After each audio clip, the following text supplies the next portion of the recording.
प्रिय दर्शकों, आपका हमारे शब्द स्कूल के पाठ के अध्ययन में एक बार फिर से स्वागत है। इस नए वर्ष में हम फिर एक बार मिल सकते हैं। मैं आप सबको यीशु सहाय और हैप्पी सैबथ कहती हूँ। परमेश्वर के बहुत ही शुक्रगुजार हैं कि उसने हमें ये कितना अच्छा अवसर दिया है कि उसने आप सबको अच्छा रखा है, स्वस्थ रखा है और हम सबको भी स्वस्थ रखा है ताकि हम इस शब्द स्कूल के पाठ का अध्ययन मिलजुल कर सकें। परमेश्वर के बहुत ही शुक्रगुजार हैं। मैं आपका इस अध्ययन में दिल से स्वागत करती हूँ प्रभु यीशु के पवित्र और मधुर नाम के।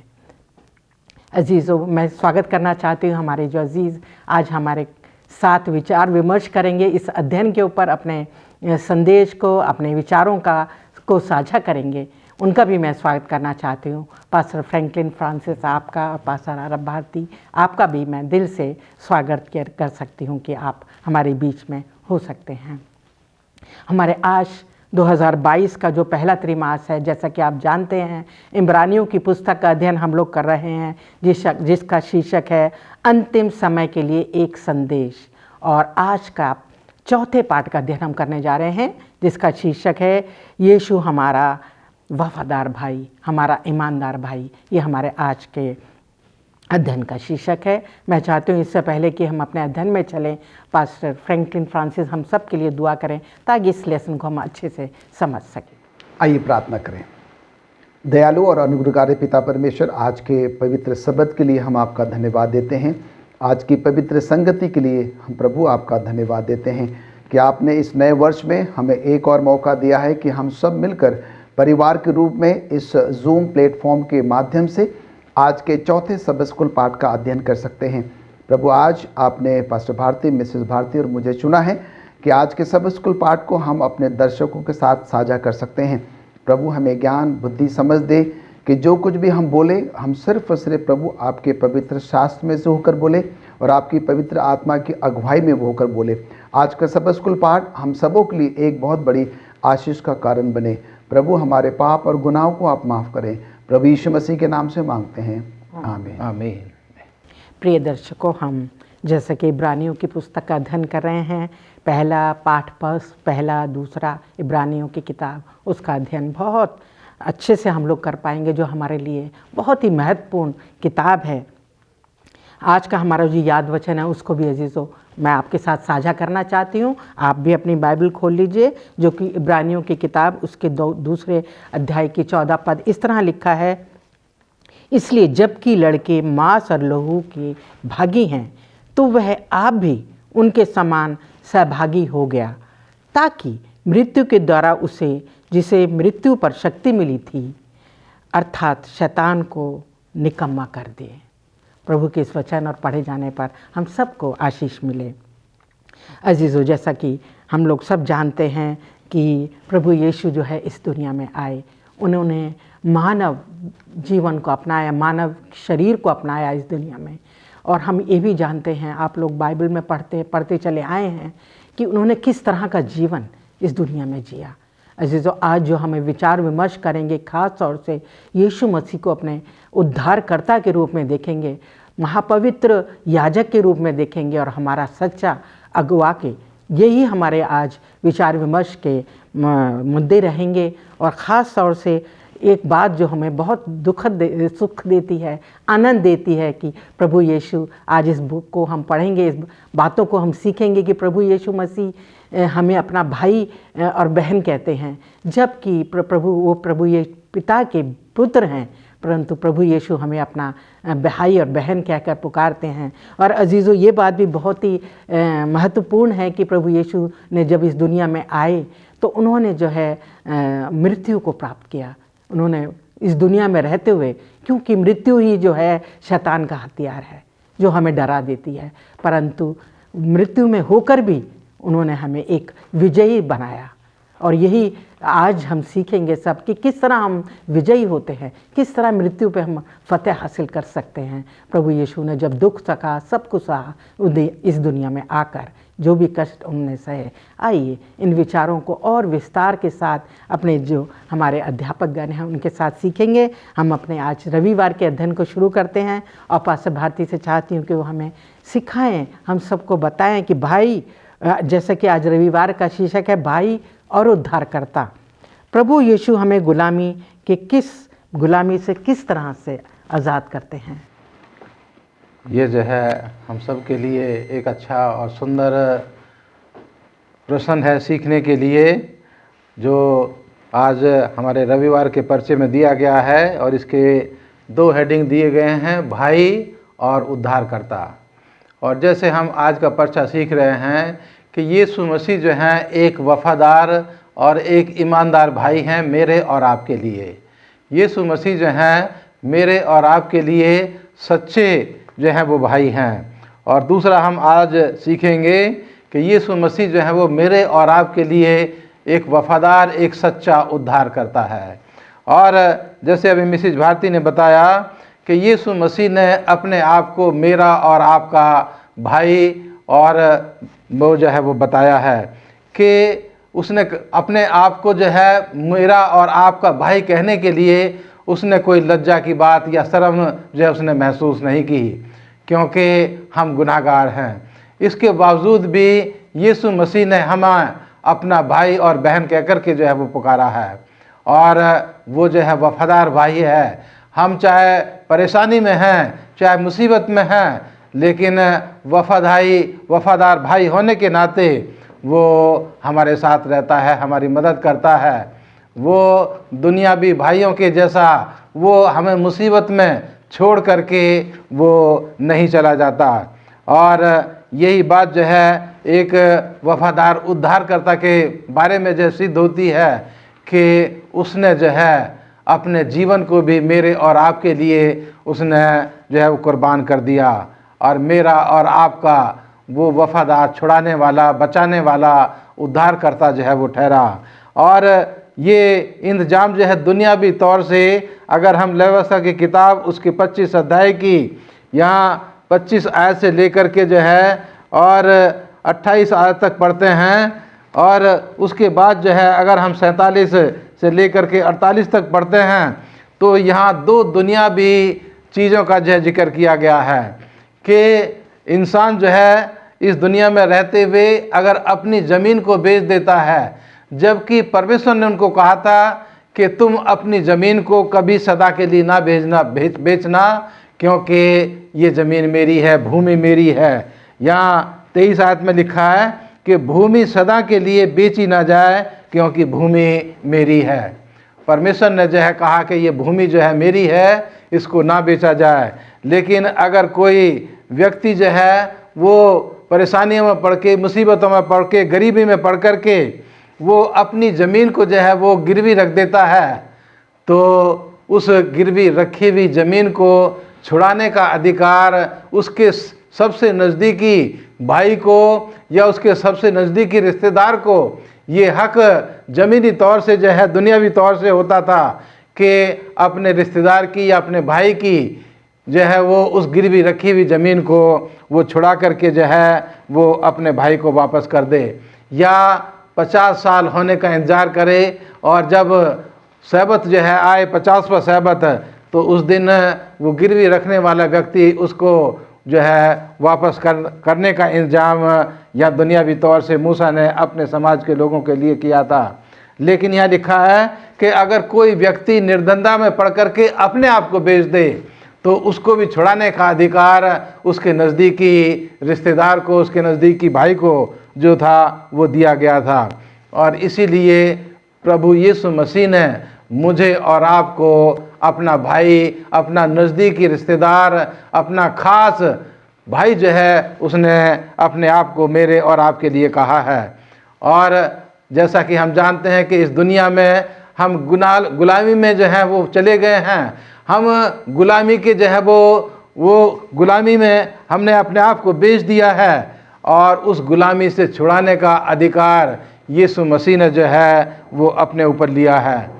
और उस गुलामी से छुड़ाने के लिए यीशु मसीह ने उस गुलामी की कीमत को अपने जीवन को दे करके जो है उस गुलामी से मुझे और आपको छुड़ा लिया है, उस गुलामी से मुझे और आपको निकाल लिया है, और अपने खून से उसने मुझे और आपको खरीद लिया है।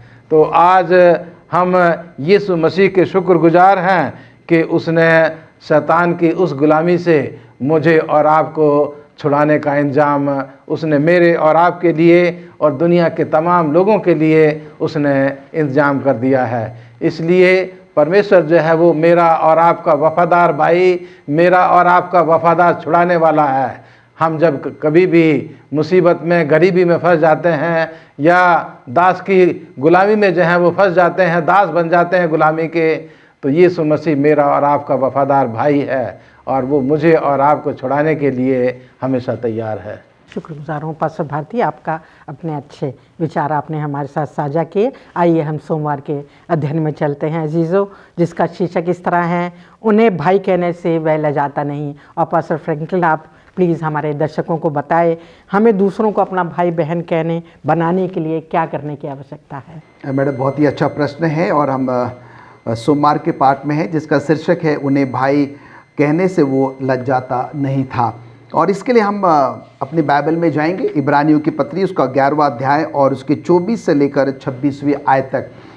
यहाँ पर हम देखते हैं कि वो समय है जबकि मूसा जो है इतना बड़ा, इतना सयाना हो गया और अपने उस विश्वास के आधार पर जो है वो फिरौन की बेटी का पुत्र कहलाने से क्या हो जाता है, वो मना कर देता है। और इसलिए हम यहाँ पर देखते हैं कि वो इस बात को महसूस करता है कि पाप के साथ थोड़ा समय का जो सुख फिरौन और फिरौन की बेटी उसके परिवार के साथ भोगने के बजाय जो है वो क्या करेगा, परमेश्वर और परमेश्वर के लोगों के साथ जो है दुख भोगना जो है वो ज़्यादा पसंद करेगा। और इसलिए बताया जाता है कि मूसा ने जो है मसीह के कारण अपने आप को क्या किया, निंदित किया, अपने आप को शर्मिंदा जो है वो महसूस किया और उसने जो है वो दुख तकलीफ़ को जो है वो चुना। हम मूसा के बारे में जानते हैं, मूसा जो है एक बहुत ही अच्छा और एक शक्तिशाली सैनिक था। और हम यहाँ पर देखते हैं कि उसने जो है उसको उस दौरान जो है फिरौन के समय में उसको सबसे अच्छा सैन्य जो है प्रशिक्षण दिया गया।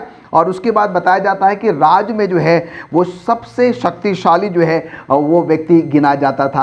और अब हम यहाँ पर देखते हैं कि मिसेस एलन जी वाइट जो है मूसा के बारे में कहती है कि मिस्र की जो सेना थी, मिस्र की सेना के जो सैनिक थे और मूसा जो है उन सब सैनिकों में जो है उन सबसे पसंदीदा जो है वो सैनिक माना जाता था या उसको नेता कहकर जो है वो लोग पुकारते थे। और हम यहाँ तक देखते हैं कि ये बताया जाता है कि फिरौन जो है मूसा जो कि उसका दत्तक पोता था, उसकी बेटी का बेटा था और उसको जो है वो अपने बाद क्या करना मांगता था, वो राजा जो है वो बनाना मांगता था, जिसका जिक्र जो है हम मिसेस एलन जी वाइट की जो पुस्तक है पैट्रियार्क्स एंड प्रॉफिट्स पृष्ठ नंबर 245 में जो है इसका वर्णन जो है हम पाते हैं।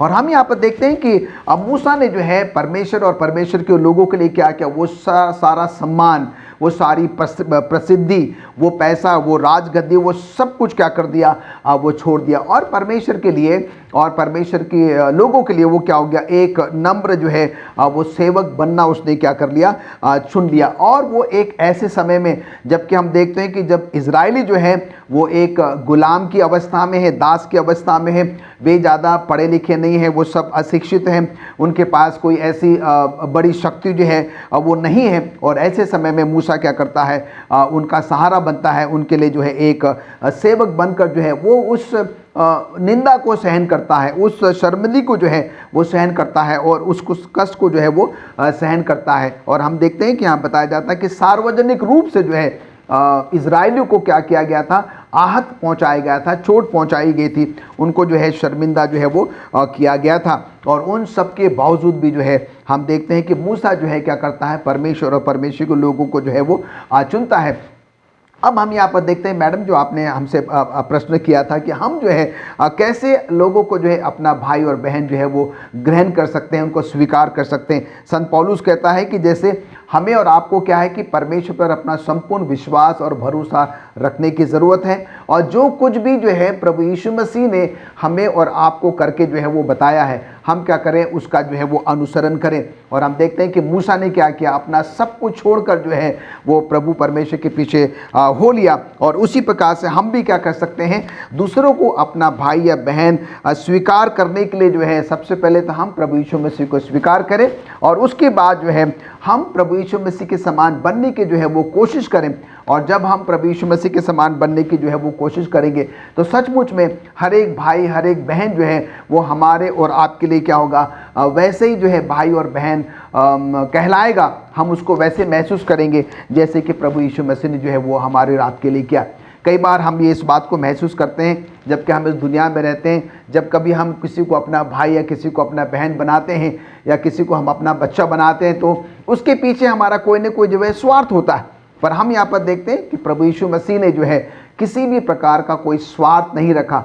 वो हमें अपना भाई, अपना बहन, अपना बच्चा कहकर हमें क्या करता है, वो पुकारता है। और उसके साथ ही साथ मूसा का जो है एक बहुत ही अच्छा उदाहरण हमने देखा है। मूसा को सब कुछ जो है वो दिया गया। अगर मूसा जो है फिरौन का पोता कहलाना अगर पसंद करता, उस राजगद्दी में बैठना अगर पसंद करता, तो हम सब जानते हैं कि उसको सारी चीज़ें मुहैया कराई दी जाती और उसका नाम तो जो है इतना प्रसिद्धि जो है वो प्राप्त करता। पर उसने परमेश्वर के लिए, अपने भाई अपने बहनों के लिए, हम सबों के लिए जो है एक ऐसा नमूना, एक ऐसा उदाहरण जो है वो पेश किया। और वो सब कुछ उसने कहाँ से सीखा? प्रभु यीशु मसीह से जो है वो सीखा। और हम देखते हैं कि परमेश्वर के वचन से सीखा। और वही चंद बातें जो है जो हमने प्रभु यीशु मसीह से सीखी, जो कि हमारा अच्छा उदाहरण है, अच्छा नमूना है, आइए हम उसको अपने जीवन में स्वीकार करें और लोगों के लिए जो है एक अच्छा भाई और एक अच्छा बहन जो है वो साबित हो सके। मैं शुक्रगुजार हूँ पास्टर फ्रैंकलिन, उसके अद्भुत प्यार को, प्रभु यीशु मसीह के अद्भुत प्यार को हम और अपने बहन भाइयों को भी वो दिखा सकते हैं। आइए हम मंगलवार के अध्ययन में चलते हैं और पास्टर भारती से मैं चाहूँगी कि इस विषय पर रोशनी डालें जिसका शीर्षक है मांस और लहू में हमारे समान। प्रभु यीशु को हमारे और आपके समान बनने की क्यों ज़रूरत पड़ी? मंगलवार के पर्चे में अगर हम उसका हेडिंग देखते हैं, उसका शीर्षक देखते हैं, तो उसको भी हम दो भागों में बांट सकते हैं, मांस और लहू और हमारे समान। इस दो वाक्यों को हम जब देखते हैं तो ये दोनों जो हैं वो मेरी तरफ और आपकी तरफ इशारा करते हैं और ये दोनों जो हैं वो यीशु मसीह की तरफ भी इशारा करते हैं। और ख़ास करके आज हम यीशु मसीह के बारे में सीख रहे हैं कि यीशु मसीह जो है मेरे और आपके समान मांस और लहू में इस मानव शरीर में होकर के जो है वो इस दुनिया में आए। और जैसा अभी पास्टर फ्रैंकलिन ने जो है वो मूसा नबी का उदाहरण दे करके हमें समझाया कि मूसा जो था वो अपनी राजगद्दी को छोड़ करके वो उस महल से बाहर निकला अपने लोगों को बचाने के लिए। वो जो है यहाँ हम इसको यीशु मसीह के जीवन से भी सीख सकते हैं कि यीशु मसीह जो है वो अपने उस महल को, उस स्वर्गीय महल को छोड़ करके वो इंसानी रूप में मेरे और आपके लिए इस दुनिया में आया और हमारे समान, इंसान के समान, मनुष्य के समान वो इस दुनिया में रहा। मेरे और आपके जैसा उसने जीवन जिया, मेरे और आपके समान उसने दुख और मुसीबतें उठाईं, मेरे और आपके समान उसने दुख को महसूस किया। और वो इसीलिए क्योंकि यीशु मसीह जो थे वो इस दुनिया में कामिल इंसान थे और कामिल खुदा भी थे। ये बाइबल की सच्चाई मैं आज आपके सामने यहाँ पर बताना चाहता हूँ कि यीशु मसीह हाड़ और मांस और लहू में वो पूरी तरह से इंसान थे और वो पूरी तरह से वो परमेश्वर भी थे, वो कामिल इंसान भी थे और कामिल खुदा भी थे। और उन्होंने ये सब इसलिए किया क्योंकि मुझे और आपको वो प्यार करते हैं। मुझे और आपको बचाने के लिए उन्होंने ये सब अनुभव इस दुनिया में आकर किए। मांस और लहू का शरीर जो है उन्होंने धारण किया और मुझे और आपको इस दास से, इस गुलामी से बचाने के लिए उन्होंने जो है वो इंसान का रूप जो है वो धारण किया। और उन्होंने जो है मुझे और आपको वो स्वर्ग का रास्ता दिखाने के लिए अपने जीवन को जो है उन्होंने सलीब के ऊपर कुर्बान कर दिया। और मेरे और आपके लिए वो आज भी अपनी पवित्र आत्मा की मदद से मुझे और आपको मदद करता है। और हम जब अपने जीवन को देखते हैं तो हम आज इंसान हैं, गुनाहगार हैं, पापी हैं, कमज़ोर हैं और खुदावंद यीशु मसीह ने इन तमाम चीज़ों का जो है वो अनुभव किया और उसने जो है अपनी व्यवस्था को मेरे और आपके लिए, मेरे और आपके जीवन में जो है उसने दिया, और उसने जो है मुझे और आपको इस दुनिया में जीने की जो है वो शक्ति दी कि हम जिस तरह का जीवन खुदावंद यीशु मसीह ने जिया, उस निर्दोष जीवन को हम इस दुनिया में जी सकें और जीवते परमेश्वर की हम जो है वो सेवा कर सकें। खुदावंद यीशु मसीह ने ये सब इसलिए किया क्योंकि वो मुझे और आपको उस दास की गुलामी से वो छुड़ाना चाहता है। उसने इंसानी जामा जो है वो इसलिए पहना कि वो मुझे और आपको प्यार करता है। जिस तरह से मूसा अपने लोगों को प्यार करता था, उसने राजगद्दी को छोड़ करके वो बियाबान जंगलों में आया और अपने लोगों को मिस्र देश से निकाल करके लाया, उस गुलामी से निकाला उसने। इसी तरह से खुदावंद यीशु मसीह ने अपने स्वर्गीय राज को छोड़ करके इस दुनिया के जीवन को जो है उसने शरीर में होकर के उसने जीवन जिया, और बहुत मुसीबतें उसने जो है वो सही, यहाँ तक कि उसने उस मौत को भी मेरे और आपके लिए अपने गले लगा लिया, जिससे कि हम उस मौत से अपने आप को बचा सकें, केवल और केवल यीशु मसीह के जीवन को अपने जीवन में धारण करके। तो मुझे और आपको अगर इस दुनिया में जीवन जीना है, एक अच्छा जीवन जीना है, तो खुदावंद यीशु मसीह की तरफ हमें देखना है। वही हमें शक्ति और सामर्थ्य देगा इस दुनिया में एक अच्छा जीवन जीने के लिए, और एक आने वाली दुनिया के लिए भी मुझे और आपको एक अच्छा जीवन जीने के लिए वो मेरी और आपकी मदद करता है। और इसीलिए उसने इस मानव शरीर को उसने ग्रहण किया, और मेरे और आपके समान होकर के उसने उन तमाम बाधाओं को जो मेरे और आपके सामने हैं, उन बाधाओं के ऊपर उसने विजय प्राप्त की, और वो विजय मुझे और आपको खुदावंद यीशु मसीह की मदद से मुझे और आपको भी मिल सकती है। शुक्रगुजार हूँ पास्टर भारती आपका, जो आपने हमें इतने अच्छे से ये बातों को समझाया, सिखाया। आइए हम बुधवार के अध्ययन में चलते हैं पास्टर फ्रैंकलिन के पास, और जिसका कि शीर्षक है बुधवार का यीशु दुखों के द्वारा सिद्ध बनाया गया। और पास्टर फ्रैंकलिन, आप प्लीज़ हमारे दर्शकों को बताएं, यीशु ने पाप नहीं किया तो उसे कष्टों के द्वारा सिद्ध बनाए जाने की आवश्यकता क्यों पड़ी? बहुत ही अच्छा प्रश्न है, और ये प्रश्न हमें थोड़ा हैरान भी कर सकता है।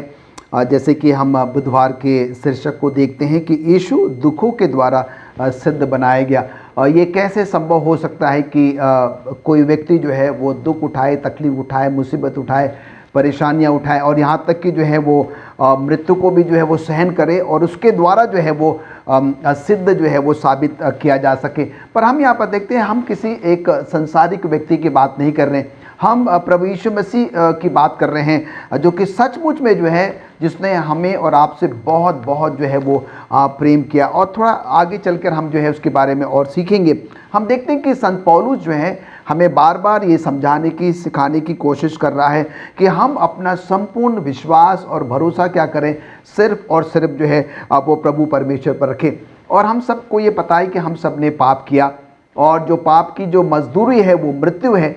जो मौत, जो मृत्यु जो है वो मैंने और आपने जो है वो सहनी थी, और हमारे और आपके बदले में क्या हो गया, यीशु मसीह जो है वो दुख बन गया, वो दर्द बन गया, वो कष्ट बन गया, और उसने जो है वो मृत्यु मेरे और आपके लिए क्या करी, उस क्रूस पर जो है वो सह ली। दूसरी बात हम यहाँ पर देखते हैं कि क्योंकि हम सब ने पाप किया था, और हम सब पापियों को बचाने के लिए जो है हम क्योंकि अपने आप को नहीं बचा सकते थे, और इसीलिए एक ऐसे पाप रहित व्यक्ति की ज़रूरत थी जो कि निष्पाप हो, निष्कलंक हो, निर्दोष हो, जिसने कि कभी भी जो है कोई पाप ना किया हो, जिसमें कि स्वयं में जीवन हो। और हम देखते हैं कि वो सिर्फ और सिर्फ जो है प्रभु यीशु मसीह थे, और जिन्होंने क्या किया, अपने आप को हमारे बदले में दुखों में, कष्टों में, तकलीफ़ों में, परेशानियों में, और यहाँ तक कि क्या कि अपने आप को मृत्यु को भी जो है क्या कर दिया, सौंप दिया, जिससे कि हमें और आपको जो है वो जीवन मिल सके, और अनंत जीवन जो है वो मिल सके। जब हम रोमियो 6:23 को पढ़ते हैं तो यहाँ पर लिखता है कि पाप की मजदूरी तो मृत्यु है, परंतु परमेश्वर का वरदान हमारे प्रभु यीशु मसीह में अनंत जीवन है। हम सब ने पाप किया, हमारे बदले में प्रभु यीशु मसीह ने क्या किया, अपने आप को उस क्रूस पर बलिदान कर दिया। प्रभु यीशु मसीह के क्रूस पर मरने के कारण, बलिदान होने के कारण हमारे लिए दुखों को, कष्टों को सहने के कारण जो है वो हम सबों को क्या मिल गया, अनंत जीवन का जो है एक रास्ता जो है वो प्रशस्त हो गया।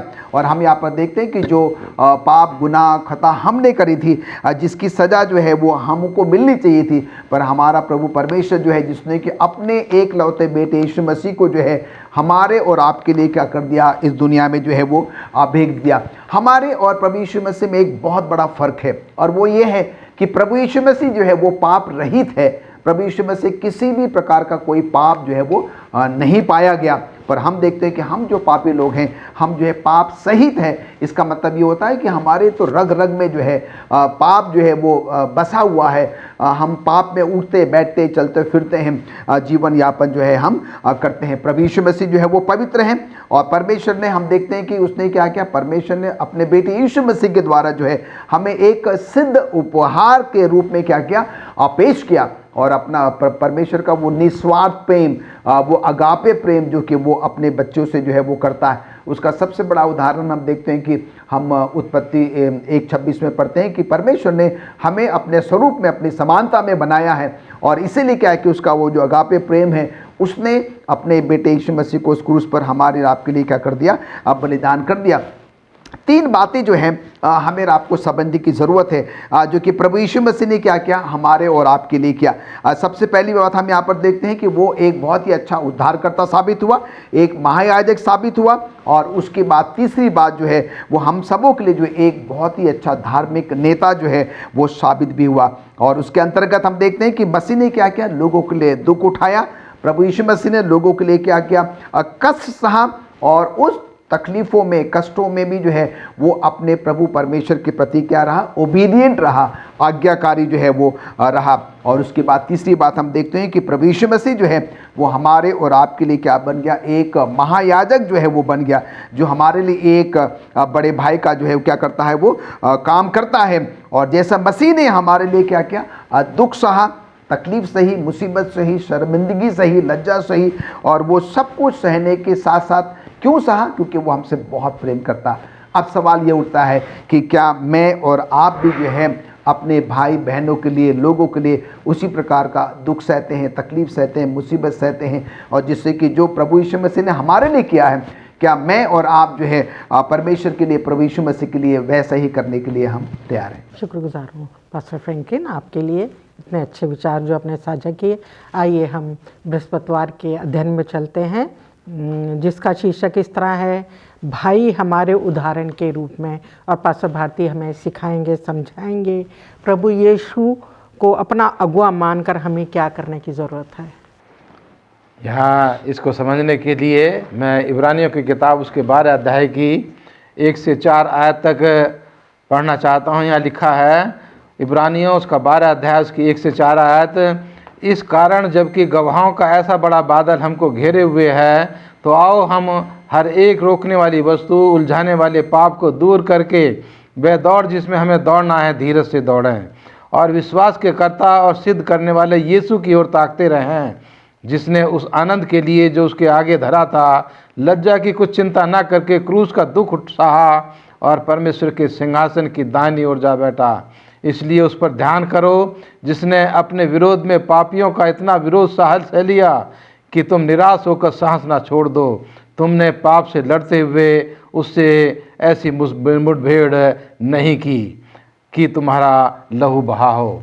ये आयतें जो इनके ऊपर अगर हम गौर करते हैं तो यहाँ ये मुझे और आपको सबसे पहले यीशु मसीह के जीवन की तरफ जो है वो इशारा करती हैं कि यीशु मसीह ने जो है उन तमाम परेशानियों को, उन तमाम बाधाओं को, उन तमाम पापों को जो है वो हटाते हुए, उनको रोकते हुए वो अपनी दौड़ में जो है वो बढ़ता चला गया, और वो मुझे और आपको भी जो है उसने रास्ता दिखाया। और इसलिए वो तमाम मसीह लोगों को ये कहता है कि तुम भी उस दौड़ में मेरे पीछे दौड़ो, लेकिन धीरज से दौड़ो। और तुमने जो है उन तमाम चीज़ों को जो है मैंने तुम्हारे लिए सहा है, इस जीवन का, इस दुनिया का वो जीवन, वो लज्जा, वो परेशानी, वो दुख मैंने सहा है तुम्हारे लिए, और तुम भी जो है मेरे ऊपर ध्यान करते हुए, मुझे ताकते हुए तुम उस रास्ते पर बढ़ते चले आओ जिस पर मैं आगे बढ़ रहा हूँ। तो यहाँ यीशु मसीह जो हैं मेरे और आपके लिए, जैसे अभी पास्टर फ्रैंकलिन ने बताया कि वो मेरा और आपका धार्मिक अगुवा भी ठहरा है, वो मेरा और आपका अगुवा है, और हमें उसको ताकते हुए मुझे और आपको उसके पीछे चलना है और उस विश्वास के साथ चलना है जो उसने अपने पिता परमेश्वर पे किया था। यीशु मसीह ने अपने पिता परमेश्वर के ऊपर विश्वास करके अपनी उन तमाम बाधाओं को और अपनी उस दौड़ को भी जो है उसने पूरा किया, यहाँ तक कि अपना लहू भी उसने जो है वो बहा दिया। और इसलिए यहाँ आज की ये आयत बताती हैं कि हमें इतना दुख जो है हमें नहीं हुआ है कि हमारा लहू बहाया गया हो, लेकिन यीशु मसीह ने तो अपना लहू भी बहाया है। इसलिए हम यीशु मसीह के ऊपर विश्वास करके हम यीशु मसीह के पीछे जो हैं वो दौड़ते चले जाएं, और उस दौड़ में जो हैं वो हमें कामयाबी मिलेगी। हमारा जीवन जो है उस जो दूसरा राजा उसके 16वें अध्याय में एक उदाहरण दे करके बताया गया है मुझे और आपको आहाज राजा का, कि आहाज राजा को जो है परमेश्वर ने कहा कि मैं तुम्हारा सहायक हूँ, तुम्हारी मदद करूँगा, मैं तुम्हारा परमेश्वर हूँ, तुम मेरे बच्चे हो, तुम मेरे बेटे हो। लेकिन आहाज राजा ने जब जो देखा कि उत्तरी इस्राएल और सीरिया के राजा जो हैं वो उसके ऊपर हमला करने वाले हैं, तो आहाज राजा ने अपने सेवकों को, अपने दूतों को जो है वो असूर के राजा तिगलत पिल्सर के पास जो है ये संदेश लेकर के भेजा कि मैं तुम्हारा दास और तुम्हारा पुत्र हूँ। अजीज़ों, ये दुनियावी चीज़ें जो है उसने उस राजा के सामने रखी। अगर वो यही चीज़ अपने पिता परमेश्वर के सामने, यीशु मसीह के सामने आकर के जो है वो कहता कि परमेश्वर तू मेरा परमेश्वर है, मैं तेरा बेटा हूँ, तू मुझे संभाल, तो उसके लिए ज़्यादा अच्छा होता और उसको जो है खुशी मिलती। लेकिन हम चाहते हैं कि हम देखते हैं कि उसका नतीजा जो है जो उसने किया वो अच्छा नहीं निकला, उसको अपने जीवन से जो है वो हाथ धोना पड़ा। इसलिए हम अगर जीवन चाहते हैं यीशु मसीह के ऊपर अपना विश्वास करें। शुक्रगुजार हूँ पास्टर भारती आपका, इतने आपने जो हमें सिखाया समझाया। आइए हम शुक्रवार के अध्ययन में चलते हैं, और मैं चाहती हूँ पास्टर फ्रैंकलिन हमें समझाएं कि पौलुस अपनी किताब में क्यों कहता है कि हम यीशु के भाई बहन और बच्चे भी हैं। और अभी जो है हमने 3-4 दिनों के पाठ में जो है यही सीखा है कि बार बार जो है परमेश्वर का वचन प्रभु यीशु मसीह को हमारा भाई, हमारा बहन, हमारे बच्चे के तौर पर जो है संज्ञा देता है, हमें अपना भाई बहन और बच्चे करके जो है वो पुकारता है। और ये बहुत ही लाजमी है, बहुत ज़रूरी है समझना कि क्यों संत पौलुस जो है हमें और आपको क्या है कि परमेश्वर का, प्रभु यीशु मसीह का भाई बहन या बच्चे की जो है वो संज्ञा जो है वो दे रहा है। और हम जो है वो शुक्रवार के पाठ में हैं, और जब हम शुक्रवार के पाठ का अध्ययन करते हैं तो अक्सर हम क्या करते हैं कि शुक्रवार के पाठ में जो है कुछ अतिरिक्त जो है वो विचारों को शामिल करते हैं।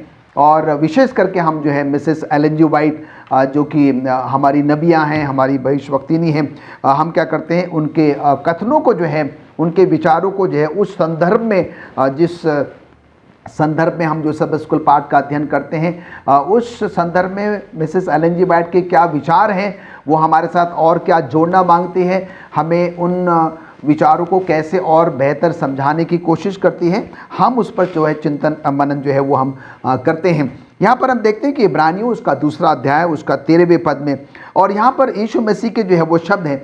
यीशु मसीह जो है वो अपने पिता से ये कहना मांग रहे हैं, इनको ये बताना, दर्शाना मांग रहे हैं कि वो क्या है कि अपने भाई बहनों से, बच्चों से क्या करते हैं, वो बहुत ज़्यादा जो है वो प्रेम करते हैं। और वो उन्होंने क्या किया, कहाँ से सीखा, परमेश्वर के उस अतुल्य प्रेम से, उस अगापे प्रेम, उस निस्वार्थ प्रेम से जो है वो सीखा है। और हम यहाँ पर देखते हैं कि वो बार बार जो है हमको ये बताने की कोशिश कर रहे हैं कि प्रभु यीशु मसीह जो है हमेशा अपने बच्चों के जो है वो साथ रहते हैं। और एक ऐसे लेखक हैं जिनका नाम कि पैट्रिक ग्रे है, और वो कहते हैं कि प्रभु यीशु मसीह जो है हम हर एक भाई बहनों की क्या करते हैं, रक्षा करते हैं और हमारी जो है वो देखभाल भी करते हैं। और जब हम रोमी हुकूमत के बारे में जब हम बातचीत करते हैं तो बताया जाता है कि उस दौरान में जो है उनके पास एक ऐसा कानून था जो क्या करेगा, हमें प्रभु यीशु मसीह के उस प्रेम के बारे में, उस संबंध के बारे में और भी बेहतर तरीके से समझने में जो है वो मदद करेगा।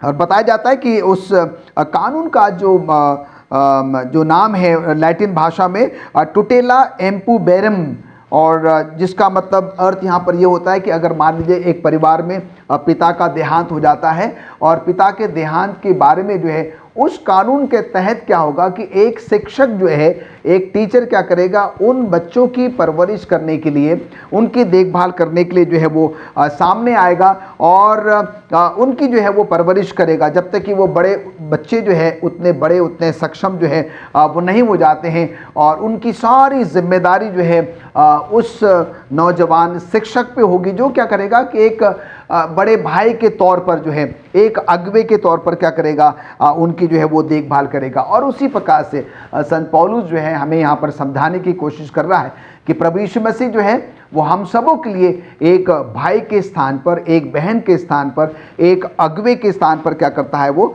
खड़ा होता है। मिसेस एलन जी वाइट जो कि हमारी नबियाँ हैं, वो सेलेक्टेड मैसेजेस पेज 253 में जो है 253 में कहती हैं कि यीशु मसीह हमारा भाई है, हमारा शिक्षक है, हमारा रक्षक है, हमारा सहायक है, और जो कि पिता के पास क्या करता है, हमारे लिए निरंतर जो है वो विनती जो है वो करता है। और उसने हमेशा क्या किया, परमेश्वर के उस व्यवस्था का जो है वो पालन किया, वो अंत तक जो है वो आज्ञाकारी बना रहा। और उसने क्या किया, अपने पुत्र होने के को इस प्रकार से दर्शाया है कि वो हमेशा हर बात में, हर काम में जो है वो आज्ञाकारी रहा। और इसीलिए संत पौलुस कहता है कि हम यीशु मसीह के लिए क्या है, एक भाई बहन और जो है वो बच्चे। उसके जो है वो 3-4 कारण हमारे साथ शेयर करता है। सबसे पहला कारण है, यीशु ने क्या किया, अपना सब कुछ हमें जो है वो दे दिया।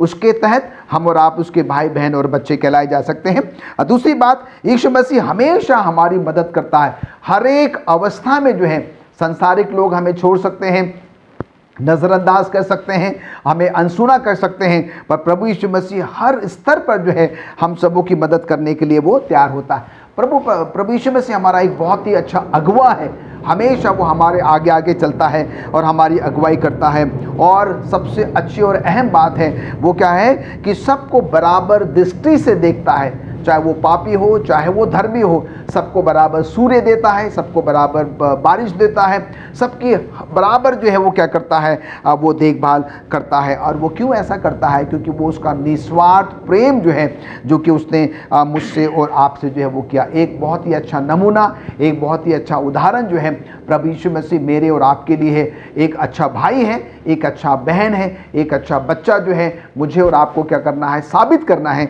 जैसे कि प्रभु यीशु मसीह ने क्या क्या हमें करके जो है वो बताया। और इस शुक्रवार के पाठ में हम सब ये सीख सकते हैं। आइए हम और आप भी क्या करें, प्रभु यीशु मसीह का नमूना अपने जीवन में उतारें, जो कुछ उसने किया हम वैसे ही करें, तो परमेश्वर खुश होगा और परमेश्वर हमें बहुत बहुत आशीष देगा। मैं शुक्रगुजार हूँ पास्टर फ्रैंकलिन फ्रांसिस आपका, आपने इतने अच्छे से हमें सिखाया।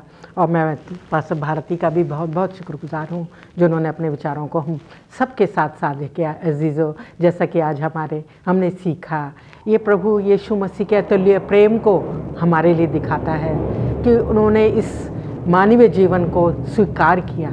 उनका अपना निर्णय था कि इस जीवन को शारीरिक अवस्था में आए, उन्होंने वो सब कष्ट सहे, शारीरिक, मानसिक, भावात्मक हर कष्ट को उन्होंने इस दुनिया में सहा और कांटों का ताज सहा, सिर्फ हमारे लिए, हमें पापों से मुक्ति दिलाने के लिए।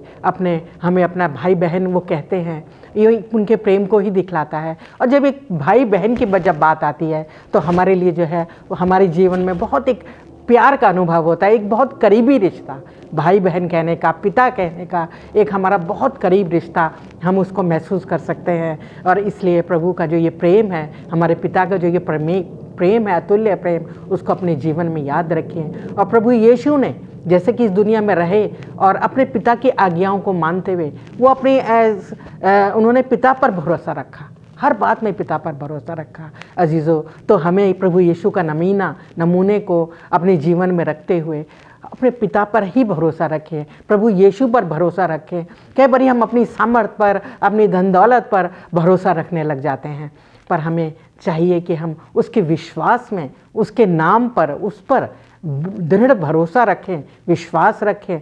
और जो है प्रार्थना करते हुए, जैसे यीशु मसीह का जीवन प्रार्थनाओं में कितना बीता, अपने पिता से वो सामर्थ हासिल करते थे, इसी तरह हम भी प्रार्थनाओं के ज़रिए हम भी उस सिद्ध जीवन को पा सकते हैं। अगर अपने प्रार्थनाओं में, अपने जीवन दिनचर्या के कार्यों को करते हुए, प्रार्थनाओं में यीशु के साथ मजबूत संबंध को बनाते हुए, उस पर भरोसा रखते हुए अपने जीवन को जो है हम आगे बढ़ा सकते हैं और सिद्ध बन सकते हैं अजीज़ों, ताकि हम जो है उस स्वर्गीय स्थान को, उस सभी स्वर्गीय घर को हम पा सकें, उस उद्धार को पा सकें जो प्रभु यीशु हमारे लिए आज भी, जिसका कार्य महायाजक के रूप में वो कर रहा है। और सबसे बड़ी बात, हमारे पापों की क्षमा जो आज भी वो हमें देता है, कि हम अगर गलती करें तो हमें पापों की क्षमा भी प्रभु यीशु के द्वारा मिलती है। अजीज़ों, इस लेसन को हम यहीं आज समाप्त करेंगे और हमें बहुत खुशी होती है और मुझे यकीन है कि आपको भी आज बहुत आशीष मिली होगी इस लेसन के ज़रिए। और अपने इस लेसन को ख़त्म करते हैं यहीं पे, और चाहती हूँ पास्टर भारती हम सब की दुआ में अगुवाई करें। आइए दुआ करें। परमपिता परमेश्वर, इस दुनिया के सृष्टिकर्ता, हमारे मालिक, तेरे पास आते हैं, तेरा धन्यवाद देते हैं परमेश्वर कि तूने हम तमाम को अपना भाई और बहन परमेश्वर माना है। परमेश्वर, तू हमारा अच्छा दोस्त है, हमारा अच्छा अगुआ है और हमारा अच्छा भाई है, वफादार भाई है। इसलिए परमेश्वर, हम तुझसे दुआ करते हैं कि तू हमें से हर एक के साथ हो, कि हम अपने वफादार भाई के साथ, अपने वफादार उद्धारकर्ता के साथ हम अपने जीवन को लगाए रखें। और परमेश्वर, तू हमारा धार्मिक अगुआ ठहरा है कि हम तेरी रहनुमाई में, तेरी अगुवाई में परमेश्वर हम तेरे पीछे पीछे चलते रहें। और परमेश्वर, तुझे हम अपने जीवन को दे सकें। खुदावंद, तुझसे दुआ करते हैं कि तू हमें से हर एक के साथ हो और हमारे तमाम दर्शकों के साथ हो। परमेश्वर, उनको आशीष दे, उनके परिवारों पर, उनके बाल बच्चों पर तेरी कसरत से आशीष हो, उनकी रोजी रोटी पर आशीष दे, उनके पशुधन पर परमेश्वर उन तेरी आशीष हो। खुदावंद, तो हम तमाम की अगुवाई कर और हमें ऐसी समझ दे कि हम तुझे देखते हुए, तुझे ताकते हुए इस दुनिया के सफ़र में हम आगे बढ़ सकें, क्योंकि तू हमारे आगे आगे चलता है। हम तमाम के साथ हो और अपनी आशीषों से माला माल कर, मसीह यीशु के नाम में मांगते हैं, आमीन।